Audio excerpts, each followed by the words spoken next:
¿Sabes lo que es el esquimo? La modalidad en la que España ha hecho historia. Oriol Cardona y Ana Alonso han conseguido la medalla de oro y bronce respectivamente en el estreno del esquí de montaña como deporte olímpico.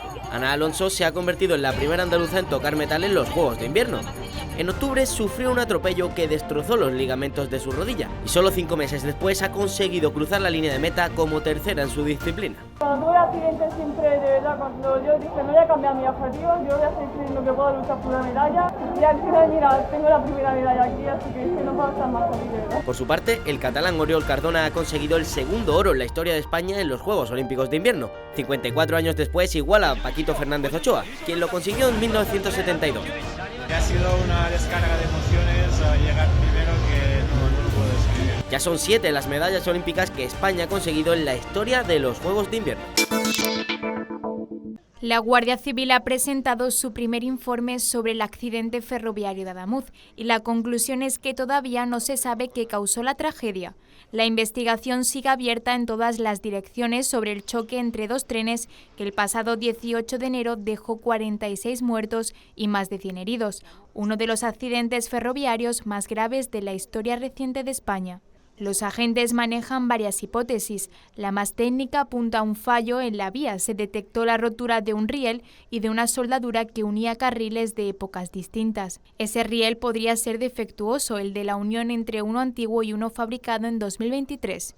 La Guardia Civil ha pedido a DIF los materiales utilizados y los nombres de los operarios que realizaron ese trabajo. También se investiga si pudo fallar el propio tren y aunque los testimonios no apuntan a una conducción negligente, esa posibilidad tampoco está descartada. El maquinista del Alvia murió en el accidente, el delirio salió ileso y dio negativo en alcohol y drogas. Pero hay una hipótesis que llama especialmente la atención, el sabotaje. La Guardia Civil no lo descarta hasta que se concluya el análisis del material en el laboratorio. Por ahora ninguna línea está cerrada, la investigación continúa. Un mes después del trágico accidente ferroviario de Adamuz, que se cobró la vida de 46 personas y dejó más de un centenar de heridos, el Hospital Universitario Reina Sofía de la capital cordobesa hace balance de una respuesta sanitaria que califica de perfecta y de la que extrae lecciones para el futuro. Aún seguimos sacudidos, ¿no?, por lo que ocurrió, ¿no?, por la respuesta que todo el sistema sanitario ofreció a los pacientes heridos y a sus familiares. Fue un domingo por la tarde en el que tuvimos que reordenar todos nuestros recursos y orientarlo hacia las necesidades de la población en un evento pues tan trágico como el que vivió pues toda la sociedad, ¿no? Este mes pues ha sido un mes de mucha asistencia, de tensión. Hemos tenido la oportunidad de estar cerca de las familias, de acompañarlos en sus procesos patológicos, también de pues felicitarnos todos, ¿no?, por la recuperación de la gran mayoría de ellos, por poderlos devolver a su ámbito, a su domicilio o a sus hospitales de sus provincias de origen. Y la verdad que pasado un mes pues ya son muy poquitos pacientes los que siguen con nosotros. Pero luego desde el punto de vista profesional, el hospital sabe lo que tiene que hacer y tenemos unos profesionales que dan lo mejor de sí mismos y tenemos un plan de catástrofe perfectamente vertebrado, analizado. Esta situación nos sirve también, por supuesto, para mejorarlo, para revisarlo, para ver en qué podíamos haberlo hecho mejor y también, ¿por qué no?, para sentirnos orgullosos. También hemos tomado conocimiento del impacto de este accidente, sus consecuencias posteriores han generado en un sector tan importante como el sector turístico. Solo por las plazas perdidas, la alta velocidad, las pérdidas de los viajeros entre la capital de España y otras ciudades que están conectadas a Andalucía son más de 12,3 millones de euros.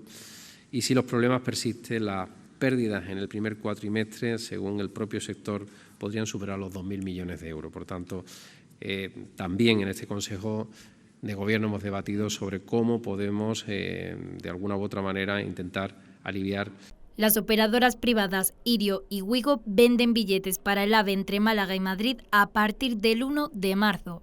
También la compañía estatal vende a partir del domingo 1 de marzo los viajes a un precio más elevado y, en teoría, sin transbordo en Antequera. Trayecto completo de la Costa del Sol a la capital de España en 2 horas y 45 minutos. Este era el estado del talud desprendido en Alhora el pasado martes.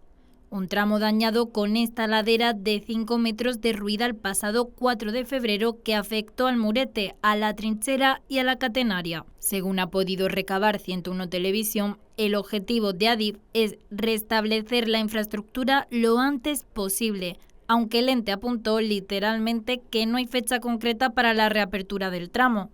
La presión de las compañías vendiendo billetes a partir del 1 de marzo y que el plan alternativo se planteará solo para febrero puede ser un indicativo. ¿Le dará tiempo a llegar a Adif o habrá que prorrogar unos días más el plan alternativo y compensar a las compañías? El turismo andaluz se resiente debido al aislamiento ferroviario que sufre la comunidad autónoma. La Asociación de Empresarios Hoteleros de Málaga advierte del fuerte impacto económico y de la grave situación. De hecho, cifra las pérdidas hasta finales de marzo en más de 300 millones de euros. Una situación que sin duda pone en jaque tanto a la Costa del Sol como a Andalucía de cara a Semana Santa. Semana Santa está a la vuelta de la esquina y las expectativas en el sector turístico no son las deseadas. No son buenas, la verdad. Y encima, con lo que ha pasado en Álora, el desprendimiento, que alarga el corte de Málaga hasta finales de marzo, han dicho, no son buenas. Las reservas hoteleras caen en picado. Las reservas que no se han hecho ya es muy difícil que se materialicen en el futuro. Y la preocupación por el impacto económico es cada vez mayor. Nosotros ciframos en más de 100 millones. Vaya, de hecho hemos dicho que tenemos estudios que nos demuestran que hasta 300 millones, añadiendo el cierre adicional por el desprendimiento de Álora. La capital malagueña será una de las más perjudicadas. Pero Málaga ciudad, en congresos, en trabajo, en escapadas de fin de semana, es un daño importante. Y es que la preocupación es evidente. No hay tiempo, ¿no? Se trata de un auténtico contrarreloj para Málaga y Andalucía. En medio de una drástica situación para el turismo andaluz y en especial el malagueño, la Asociación de Empresarios Hoteleros de la Costa del Sol, AECOS, y la Universidad de Málaga han presentado su cátedra de gestión turística, que nace con el objetivo de conseguir un turismo más eficiente y competitivo. Uno de los objetivos que nos vamos a marcar es ilusionar a la población malagueña y andaluza que quiera venir a estudiar aquí. A mí me parecen pocas, 200 plazas en la Facultad de Turismo. Hay que pensar que el turismo ofrece, a diferencia de otras profesiones, un mundo plano, es decir, tú puedes trabajar en cualquier parte del mundo, teniendo conocimiento, teniendo idioma. Creo que esta cátedra es muy importante, ¿no? Porque supone un acercamiento entre la industria hotelera y la universidad. A que la universidad sepa cuáles son nuestras inquietudes, nuestras necesidades, qué personas necesitamos, cuáles son los especialistas. Esto del turismo cambia muchísimo. La meta es que Málaga no solo reciba turistas, sino que también forme y exporte profesionales y conocimiento turístico al mundo. Hemos dotado de 14.000 euros por kilómetro lineal de costa para que los municipios puedan recuperar cuanto antes el mobiliario urbano que se ha visto en muchos casos totalmente desaparecido, y creemos que es importantísimo, como bien dice también Rafa, de cara a la próxima Semana Santa. Pero no solo para los visitantes y los turistas, sino muy especialmente para todo y cada uno de los vecinos que viven en los municipios costeros y que necesitan que tengan su forma de vida, su pueblo, con todos los servicios públicos posibles. El expediente se ha tramitado de emergencia y lo que le voy a trasladar ahora a los alcaldes es que tienen ya la mano tendida para iniciar los contratos de emergencia con las cuantías correspondientes. Nos ampara la ley y lo que tenemos que hacer es actuar de forma inmediata, como decía, para que la próxima Semana Santa la costa granadina luzca como tiene que lucir, de la mejor manera posible, para atraer a visitantes y sobre todo, como decía, para que también los granadinos puedan disfrutar de su espacio de ocio. Y además del turismo, otro de los sectores afectados es la agricultura. Juanma Moreno ha cifrado en más de 200.000 hectáreas agrícolas las afectadas por la borrasca, o así lo ha explicado. Estas circunstancias son una desgracia y, por tanto, cuando ocurre una desgracia de este calibre, una catástrofe como la que hemos vivido, necesitamos el esfuerzo, la cooperación y la colaboración de todos. Lamentablemente, en términos generales, hasta lo que hemos podido cuantificar, estamos hablando de que hay más de 200.000 hectáreas agrícolas afectadas, especialmente herbáceas, hay muchas, pero en todos los niveles, 200.000 hectáreas que suponen prácticamente pérdidas posibles entre el 15 o el 20% de nuestra capacidad de producción. También ha estado acompañado del comisario europeo de Agricultura, Christopher Hansen, en Jerez de la Frontera. Segundo, también el ministro me ha pedido de abrir la reserva de crisis que tenemos en la Unión Europea. No es mucho, son 450 millones para toda Europa, entonces es poco, pero sin embargo con estas crisis podemos ayudar y el Estado también puede poner más dinero para después. Y tercero, también hay el Fondo Europeo de Solidaridad y también en eso tenemos que ver lo que podemos tirar para solucionar, para reponer en marcha toda la infraestructura que está roto. Ahora hay los calles que están cortas también. Los niños de Grazalema vuelven al colegio casi 2 semanas después del diluvio. La vuelta a la normalidad en la localidad gaditana se está efectuando en varios pasos. Primero regresaron muchos vecinos a sus casas, después se reabrieron los comercios y bares y ahora ha sido el turno de los centros educativos. Los alumnos de todos los niveles educativos en la localidad han permanecido hasta 13 días sin poder ir a clase. Este regreso se ha efectuado con naturalidad en centros como el Instituto Sierra de Grazalema. Aún así, han facilitado vías de expresión para que los menores transmitan sus emociones tras los episodios de diluvios. Nosotros durante este tiempo que los niños han estado fuera hemos abierto vías de expresión, vías para que ellos pudieran expresar qué es lo que estaban diciendo, qué sintiendo, qué es lo que estaban viviendo y le hemos abierto esos canales de comunicación que a lo mejor no podían tener con las familias porque estaban afectadas. Y esos canales han estado abiertos sobre todo a través de las tutoras. Poco a poco vuelve la normalidad en Grazalema, también en Andalucía, donde los desalojados han bajado a 698 y continúan 119 carreteras afectadas.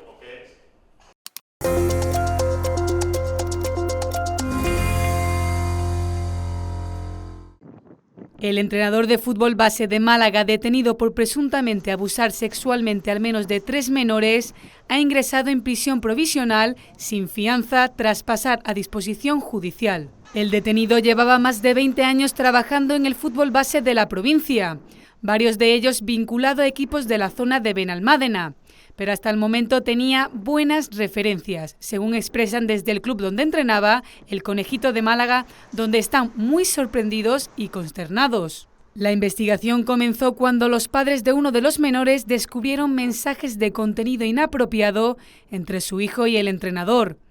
Tras hablar con el menor, alertaron a la Policía Nacional y el grupo de menores identificó posteriormente a otras 2 víctimas. Uno de ellos habría sufrido agresión sexual y habría sido expuesto a material pornográfico. El segundo habría sido víctima de provocación sexual a través de imágenes. El acusado compareció ante el juez de guardia, pero se acogió a su derecho a no declarar. El juez decretó su ingreso inmediato en prisión y remitió el caso a la sección de violencia contra la infancia y la adolescencia. Los teléfonos del detenido y de las 3 víctimas han sido intervenidos para su análisis forense. La Policía Nacional no descarta que existan más víctimas. La familia de Sandra Peña, la menor sevillana que presuntamente se suicidó en octubre tras sufrir acoso escolar, lamenta que la investigación judicial no avanza. Isaac Villar, tío de Sandra y portavoz de la familia, asegura que a pesar de la lentitud, siguen plenamente confiados en la justicia y destacan que se está realizando una labor impecable. El caso continúa en la Fiscalía de Menores y aún hay citaciones pendientes a testigos. Además, la querella presentada contra el Colegio Irlandesas Loreto de Sevilla y parte del profesorado ya ha sido admitida a trámite. La familia sostiene que el acoso que sufrió Sandra fue más presencial que digital, protagonizado por 3 compañeras del centro. Villar hace un llamado a los jóvenes. Hay que buscar otras soluciones y apoyarse en otros recursos. La salida no puede ser esta. El caso se mantiene bajo seguimiento judicial y educativo. Mientras tanto, la Junta de Andalucía, según la familia, se compromete a tomar todas las medidas necesarias una vez concluyan las investigaciones. Soy Andrea Lozano, promoción del 2013-2017 del Instituto IES Benalmádena, el instituto donde se ha quitado la vida una niña de 14 años por acoso escolar. Llevo más de 10 años callada y ya no más. 10 años después. Ella es Andrea Lozano, exalumna del IES Benalmádena, y visto lo ocurrido ha decidido romper su silencio. Tras el caso de Ángela, la joven de 14 años que se quitó la vida este pasado fin de semana, Andrea asegura que ella también sufrió acoso escolar en ese mismo instituto y que la marcó para siempre. Se dedicaron a ponerme la zancadilla en los pasillos, a agarrarme de los pies por las escaleras, y había veces en los cuales me ponían preguntas anónimas muy fuertes, metiéndose conmigo, metiéndose con mi físico, metiéndose con mi familia. Según su testimonio, su vida se volvió imposible dentro de ese instituto. Humillaciones constantes, motes por ser buena alumna y por contestar a las preguntas de los profesores y palizas, y nadie intervino para frenar esa situación. También señala que rara vez no había una pelea brutal en ese instituto y parece que estaban esperando a que sucediese algo como lo de Ángela. Desde la Junta de Andalucía señalaban que este instituto, el IES Benalmádena, tenía abiertos 5 protocolos de acoso escolar y conductas autolíticas, pero ninguno de ellos coincidía con el caso de Ángela, pese a que su familia y amigas señalasen que sí que sufría acoso. Tras la investigación de educación, revisando informes escolares y conductas por parte de la alumna, se descartó el acoso escolar dentro del centro y apuntaba al ciberacoso, a una hostigación más silenciosa fuera de la escuela, puesto que Ángela era una alumna bien integrada y sin alertas previas. El caso de Ángela, además de estremecer a Benalmádena, ha reabierto el debate sobre la detención del acoso escolar y también el ciberacoso, y testimonios como el de Andrea ponen un altavoz a todas esas personas que sufren bullying o lo han sufrido y buscan soluciones más acertadas. La nueva DAO temporal de la Policía Nacional, Gemma Barroso, se ha puesto en contacto este jueves con la víctima que acusa de una presunta agresión sexual a José Ángel González y le ha ofrecido protección oficial que ha sido aceptada por la víctima. Fue el pasado 17 de febrero cuando Interior tuvo constancia de la querella interpuesta por la denunciante. Y fue la propia policía la que comunicó precisamente a la subdirectora de Recursos Humanos del Cuerpo quién fue su presunto agresor. Una noticia que llega después de que el abogado de la denunciante haya asegurado que el ministro del Interior, Grande Marlaska, no se ha puesto en contacto con su cliente después de que el ministro afirmase ante el Pleno del Congreso que dimitiría si la víctima considera que le había fallado. Los hechos que se investigan por parte de la autoridad judicial se refieren a una administración ajena absolutamente a la delegación del Gobierno. Estamos hablando, en este caso concreto, del Ayuntamiento de Sevilla. Por tanto, en ese sentido, máximo respeto a la acción de la justicia, pero sí poner claramente el foco de lo que se está investigando. Son hechos supuestamente cometidos en una administración pública distinta a la delegación del Gobierno.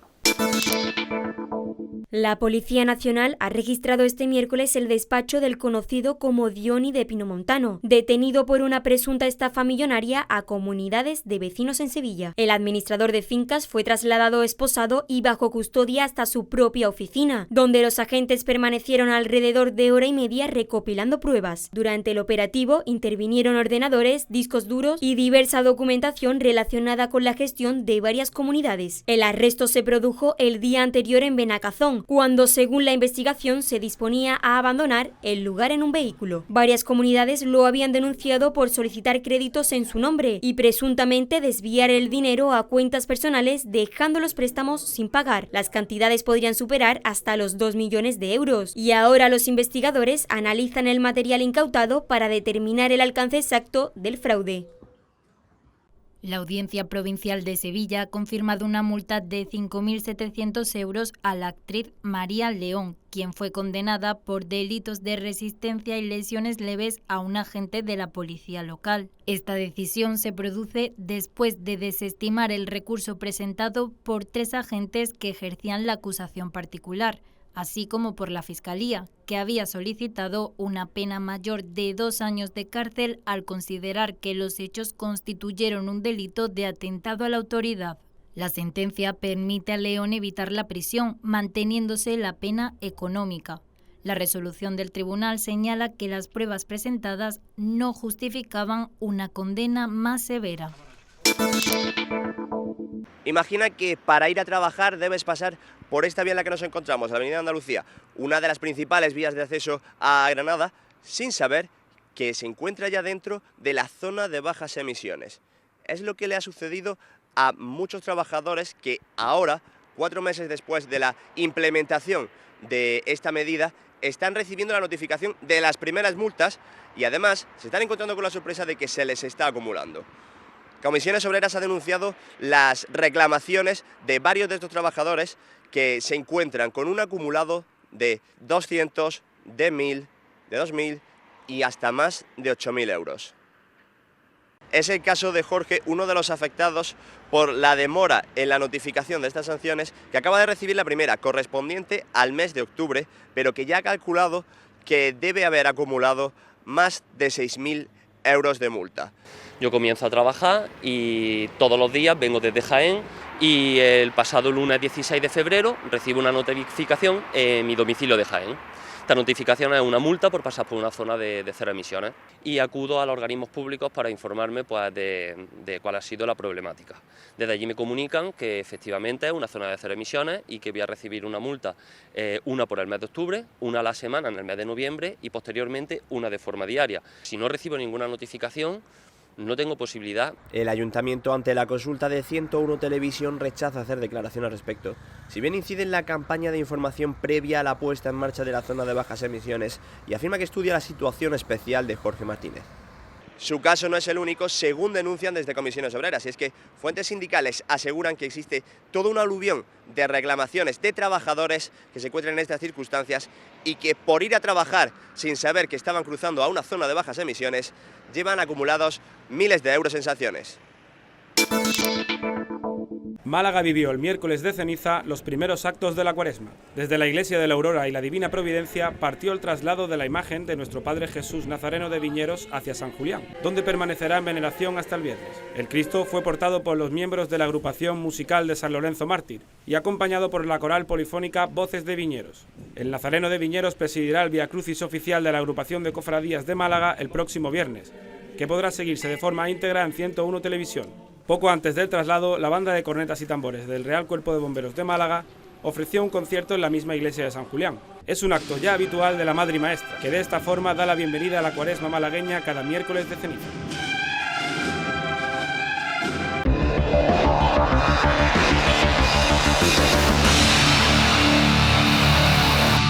España ya tiene su primera medalla en los Juegos Olímpicos de Invierno de Milán Cortina. La ha conseguido la granadina Ana Alonso, que se ha llevado el bronce en la prueba sprint de esquí montaña. Alonso empezó en cuarto lugar y conforme fue avanzando perdió algún puesto. Sin embargo, sacó fuerzas para en el descenso final adelantar a una de las francesas y rascar un tercer puesto histórico en la primera edición del esquí montaña en unos Juegos Olímpicos de Invierno. La granadina ha conseguido este hito después de sufrir un atropello en octubre y romperse los ligamentos. Un bronce histórico para el deporte español y que lleva una historia de superación detrás que le aporta un valor incalculable. La verdad es que no tengo palabras, estoy súper emocionada.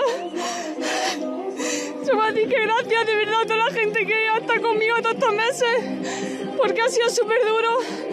Pero siempre dije que yo no iba a cambiar mi objetivo, que yo iba a luchar por el oro en el relevo y por una medalla en el sprint. La gente me miraba como que estaba loca, que ni siquiera iba a llegar a los Juegos. Y aquí está la primera medalla.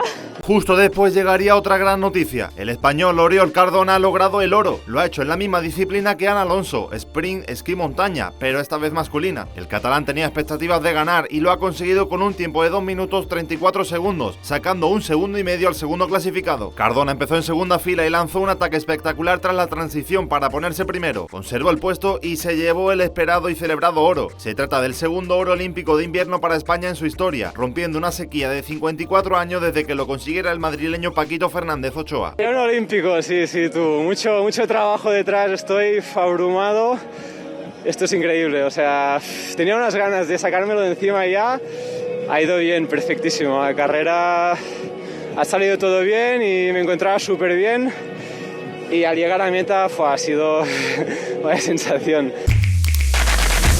El Atlético de Madrid empató 3-3 ante el Brujas en la ida de 16avos de final de la Champions League. Los de Simeone comenzaron fuertes y anotaron 2 goles en la primera mitad, por medio de Julián Álvarez desde el punto de penaltis y Lukman al filo de acabar la primera mitad. Tras el descanso, los belgas se entonaron y empataron el encuentro por medio de Onyedika y Tresoldi. Ordóñez en el 79 se metió en propia y puso el 2-3 para el Atlético de Madrid. Y cuando parecía que el conjunto madrileño se llevaba un buen resultado a la vuelta, el griego Tesolis empató el encuentro. El Cholo Simeone habló tras el partido. Los equipos que han pasado por acá han sufrido. nosotros fuimos en ventaja 2-0, fuimos en ventaja 3-2, pero bueno, no pudimos sostener esa ventaja para poder ganar el partido, que era lo que queríamos, y bueno, ese tercer gol posiblemente lo pudimos haber resuelto mejor. La Real Federación Española de Fútbol ha confirmado la fecha oficial para la final de la Copa del Rey. Será el sábado 18 de abril a las 21 horas en el Estadio de la Cartuja, en Sevilla. El cambio responde a motivos logísticos, ya que la fecha inicialmente prevista, el 25 de abril, coincidía con la feria y el Gran Premio de España de MotoGP en Jerez, complicando la organización de ambos eventos. Con esta modificación, la jornada 32 de la Liga también se reprograma a la semana siguiente. La final ya tiene fecha confirmada y ahora solo falta saber qué equipos serán los que la disputen. El Granada parece haber despejado los nubarrones que desde el principio de la temporada le han descargado más de un chaparrón, pero ahora debe hacer lo complicado que es asentarse bajo el sol. El conjunto rojiblanco tiene otra oportunidad de seguir creciendo y perseguir el ambicioso objetivo que se ha marcado Pacheta, que es estar entre los 6 mejores de la segunda vuelta. Va por buen camino, aunque ahora debe confirmarlo frente al Ceuta en un encuentro al que llega en un estado de euforia después de golear al Real Valladolid y con una posible futura estrella en ciernes, Izan González, con quien el técnico prefiere ir con cautela. Quienes no estarán serán Sergio Ruiz y Pau Casadesús, ambos lesionados, que se quedarán en Granada para comprobar si el conjunto rojo y blanco continúa esa línea ascendente. En estos momentos somos nosotros los que tenemos el partido en las manos, entonces tenemos que ser suficientemente poderosos para ser dueños del partido con balón y sin balón. Yo lo que espero es que tengamos en la cabeza el reto que nos hemos marcado, que es el ser mejor, ser de los mejores en la segunda vuelta. Habrá que ver si el conjunto rojiblanco regresa de Ceuta, caminando hacia la primavera, o de nuevo le vuelven las borrascas. La Copa del Rey siempre es especial y debido a la importancia intrínseca que lleva cada año, hay novedades. Este año se presenta una competición de altura, con el estreno del pabellón Roig Arena en esta edición. Recién construido, este pabellón lleva operativo desde septiembre y con la disputa de la Copa será el primer gran evento de magnitud que reciba. El Roig Arena, con capacidad de 15.600 espectadores, alberga los partidos como local del Valencia Basket. Ha tenido una inversión de 400 millones de euros, aportada por el empresario valenciano Juan Roig, y es uno de los pabellones más espectaculares de Europa. Dentro de la estructura presenta una disposición rompedora, con la cercanía de la grada a la pista. Tiene pantallas gigantes, sistemas de sonidos y una iluminación que componen un enclave rompedor para los asistentes, que activará la maquinaria durante esta semana. Pabellón a la altura de una de las mejores competiciones a nivel nacional que descubrirá el ganador este próximo domingo. Segunda etapa, de Torrox a Otura, una etapa espectacular, una etapa en la que un corredor, Iván Romeo, del Movistar, se ha llevado la victoria. La general, metas volante, mejor español, una etapa extraordinaria aquí con llegada a Otura. El vencedor fue uno de los escapados de esta etapa, el español, campeón de España, Iván Romeo, seguido a pocos segundos del noruego Andreas Leknesund. Y tercero, otro español del Cofidis, Alex Aramburu. Una etapa que el maillot amarillo también se lo ha llevado, evidentemente, Iván Romeo. Mañana por tierras de Jaén. Mañana partimos de Jaén capital, de la capital del reino, y acaba en un pueblo lindando con Córdoba que se llama Lopera. Una jornada preciosa, Ruta del Sol. Ha hecho casa a su nombre con un sol fabuloso y mañana esperemos que nos acompañe también el sol y que nos acompañen todos ustedes a través de 101 Televisión.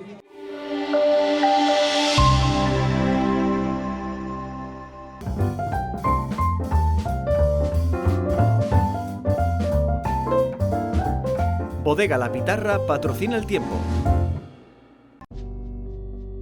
El tiempo en Andalucía para este 20 de febrero se presenta con cielos despejados, temperaturas mínimas en ligero descenso, máximas sin cambios en el litoral mediterráneo y en ascenso en el resto, notable en las sierras béticas. Vientos flojos variables con predominio de la componente este.